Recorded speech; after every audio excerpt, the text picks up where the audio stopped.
নমস্কার বন্ধুরা, আজকে আবারও চলে এসেছি রান্নাঘরে। আর আজকে আমি নিয়ে এসেছি মাছের ছাঁট, মানে ওই ফাঙ্গাস মাছ, যেটা কুচো কুচো করে কাটার ছিল। আমি নিয়ে এসেছিলাম ঘরে, অনেকটাই ছিল, তো সেটা দিয়ে আজকে একটা অন্য রকম রেসিপি বানাবো। মাছের বড়া বানাবো, তার মধ্যে ঝোল মানে কষা করব, মানে ওই কোপ্তা টাইপ। তো এখানে মিক্সির জার নিয়ে নিয়েছি, মিক্সির জারে মাছটা দিয়ে দিয়েছি।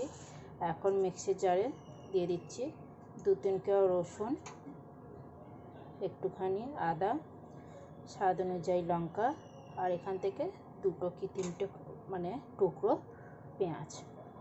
আর এর মধ্যে দেবো এবারে লঙ্কার গুঁড়ো, হলুদ গুঁড়ো আর নুন, আর 1 চামচ মতো একটু তেল দেবো। দিয়ে এটাকে আমি বেটে নিয়ে আসবো। পরে 2 চামচ বেসন দিয়ে এটাকে হাত দিয়ে বেশ ভালো করে মেখে নেবো, নিয়ে বড়া বানাবো। আর এখানে এটাকেও মিক্সিতে বাটবো। এখানে বড় একটা পেঁয়াজ নিয়েছি, আদা রসুন নিয়েছি পছন্দ মতো, বড় সাইজের একটা টমেটো নিয়েছি, আর স্বাদ অনুযায়ী লঙ্কা নিয়েছি। এইটুকুনি মশলা দিয়ে আজকে বানাবো, খুব সিম্পলভাবে, কারণ এখন রাত 9টা বাজে, তো রাতের ডিনার বানাবো। তো চলুন আগে মাছটাকে বেটে নিয়ে আসি। তো এখানে দেখুন বন্ধুরা, মাছটাকে ভালো করে বেটে আমি কিন্তু বাটিতে নামিয়ে নিয়েছি। আর এখানে দিয়েছি ঠিক 2 চামচ মতো বেসন। এটাকে এবার ভালো করে মেখে নেব। এই যে দেখুন, পুরো বাটি আমার ঘুরছে, হাত দিয়ে ভালো করে মাখতে হবে। তারপরে একটু বল বানিয়ে বানিয়ে এটাকে আমি ফ্রাই করে নেব।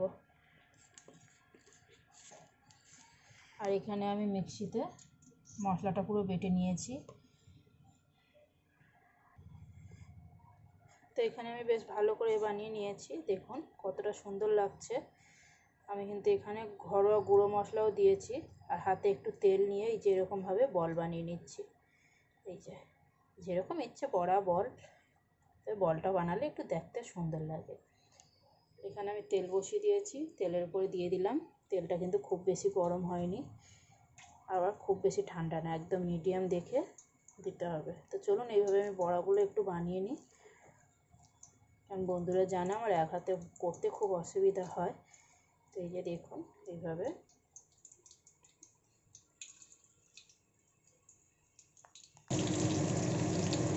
এই যে দেখুন বন্ধুরা, বড়াগুলো কত সুন্দর হয়েছে। এই বলগুলো কিন্তু এমনি এমনিও খাওয়া যায়।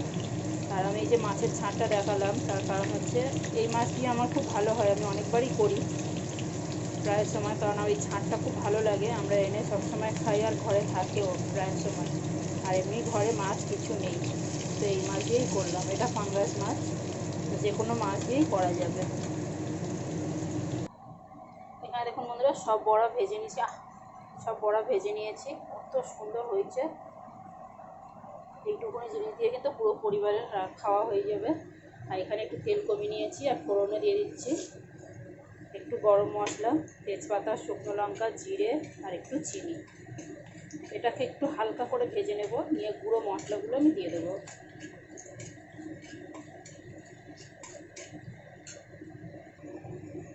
তো এখানে দেখুন আমি ঘরোয়া সব মশলা কিন্তু নিয়ে নিয়েছি, নুন, হলুদ গুঁড়ো, ধনে গুঁড়ো, জিরে গুঁড়ো, লঙ্কার গুঁড়ো সব নিয়ে নিয়েছি।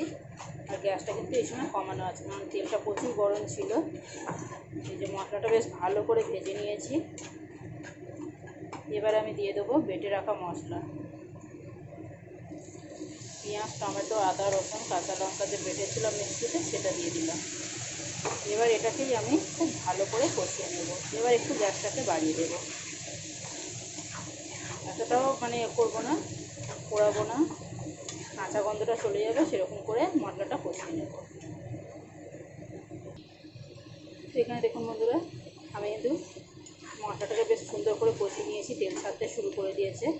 আর গ্যাসটাকে কিন্তু আমি মিডিয়ামে দিয়ে দিয়েছিলাম প্রথমে কিছুক্ষণ নাড়াচাড়া করার পর।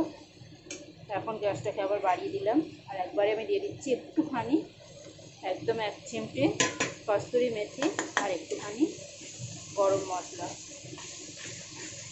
আমার রান্নার সব কিছু কমপ্লিট, এবার শুধু জল দিয়ে ফুটিয়ে নামিয়ে নেব।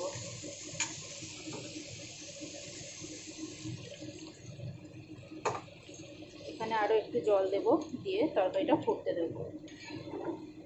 তরকারিটা ফুটে গেলেই বড়াগুলো দিয়ে দেবো। এখানে দেখুন বন্ধুরা, ঝোলটা কিন্তু ফুটে গেছে। এখন আমি বড়াগুলোকে এখানে দিয়ে দেব। একটু ঝোল থাকতে থাকতে নামিয়ে নেবেন, তাহলে ঝোলটা পুরোপুরি শুকিয়ে যাবে না। আর একটু ফুটুক, তারপর আমি নামাবো।